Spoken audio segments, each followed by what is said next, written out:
Hello, people of the internet. It is your boy Kishiwishi back at it again with another video. And today, oh boy, today is going to be the day I piss a lot of people off. I'm going to make a very enormous amount of people very upset. And it's not even going to be like a very controversial opinion in terms of mainstream, but it's going to be a very controversial topic in terms of the types of people that the mainstream wants to cater to, but technically isn't the mainstream, if you catch my drift.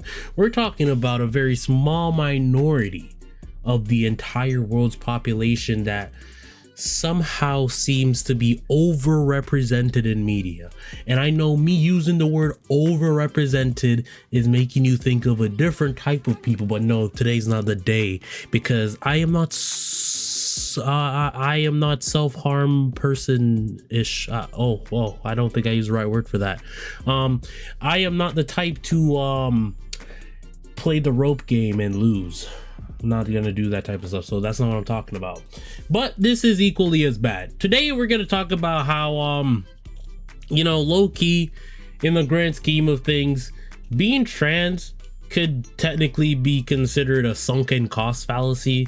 Well, if you don't know what a sunken cost fallacy is, let me actually look this up really fast as I keep wrangling on. But yeah, sunk cost fallacy is basically where a person is reluctant to abandon a strategy or course of action because they've invested heavily in it, even when it abandoning it seems more beneficial. That's what the Google definition says, which, yeah, that's what I think a lot of like these progressive views or like progressive movements in the modern day has become. I think a lot of them is sunk cost fallacy, but why I'm specifically saying like being trans could be considered a sunk cost fallacy is just thinking about how permanent of a change it can be to some degree. Like, obviously, if you're only on hormones, some people make the argument, oh, you only took hormones, just get off of them and pick the right hormones. But then in that case, it's sunk cost fallacy because you still have to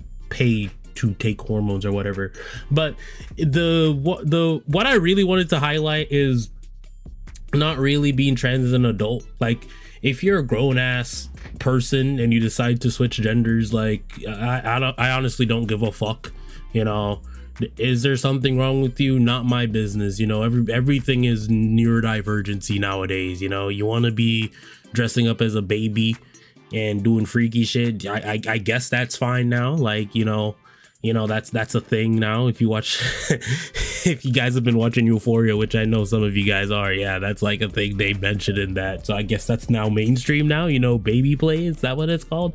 Or I don't know, age regression or whatever the hell.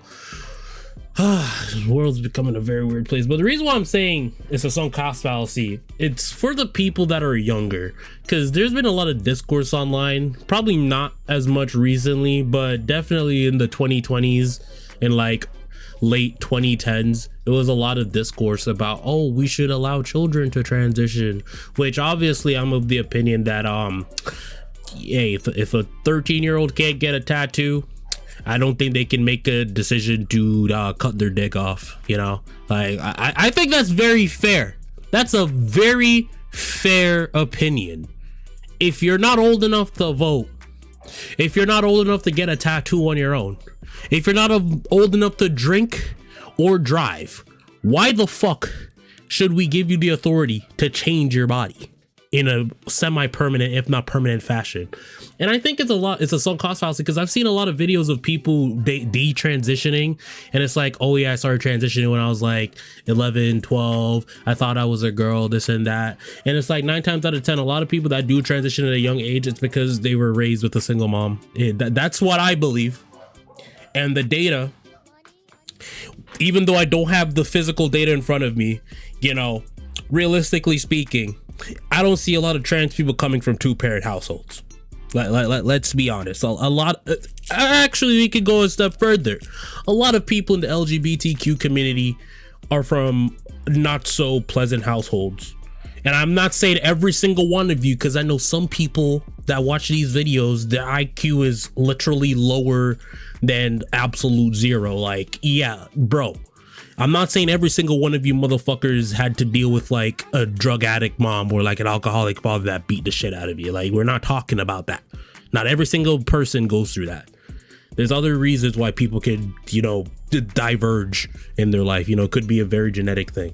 But it's just the thought, like, if you start transitioning at such a young age, like let's say you were a 10-year-old boy, you know, you and your mom, you spend a lot of time with your mom, your dad's not around a lot.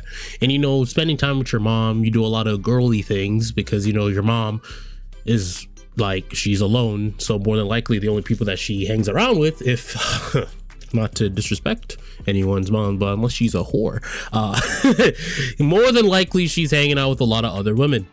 And being a little boy hanging out with a lot of women, and you know that's all you've seen your entire life, and that's all you've learned to emulate your entire life, you might start thinking, hey, maybe I'm in the wrong body, not knowing it's not because you're in the wrong body you feel the type of way, it's because of the environment. You're not in an environment that would allow a young boy like yourself to grow into a man because you're only around women. So 10-year-old boy thinks he's a girl because his entire environment is very feminine, no male influence whatsoever. He starts thinking, you know what, maybe I should be a girl. Mom wanting her little boy, or I guess at this point little girl, to be happy in their own skin, not knowing, hey, instead of, you know, feeding into the delusion that they have, maybe they should have like another male family member come in and like, you know, teach them the ways to like love themselves or love the body that they're in. But no, that makes too much fucking sense, right? So instead, what does tend to happen is these little kids, they grow up a certain way, they're in a certain environment, they think they're a certain gender now, they start getting it affirmed. And the more and more you affirm the delusional person, the worse the delusion gets. And no matter what you say, children, by the very definition, are delusional. They are the most delusional of any demographic because they're fucking kids. You could tell a 5-year-old right now they're Superman and that they can jump off a bridge and they'll fly and they will believe you.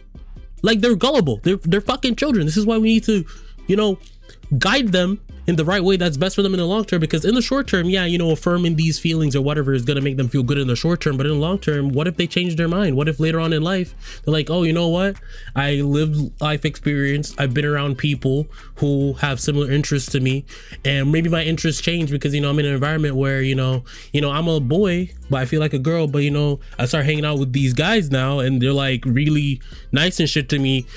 Oh, but no, I can't do that anymore because why? At the age of 10, my mother decided to feed my delusion, pump me full of estrogen, make me grow boobs, and then like 2 years prior, I did bottom surgery or whatever the hell. This is like a very extreme case, like doing bottom surgery. So now you have made irreversible changes to your body if in this scenario.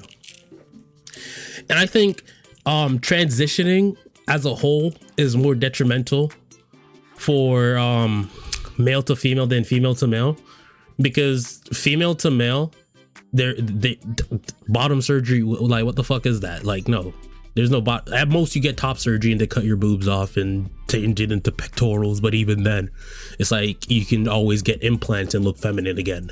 But like if you're a guy and you go fully transition and you do the full surgery, I don't know what it's called, like a fucking penisectomy or whatever the hell, urectomy, I don't know what it's called, but like you do the full thing, you're fully woman.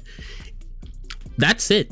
That's where it's a sunk cost fallacy, because it's like, okay, I already did the stuff. And apparently, for those of you who don't know, if you do bottom surgery, I'm not sure if this is still a thing. I don't know if the science got any better, but from what I've learned, you gotta like your new kitty cat that they invented or created down there. Every day you have to space it out so it doesn't fuse together closed. So imagine that. Imagine you went from being a 10-year-old kid being delusional because of your environment,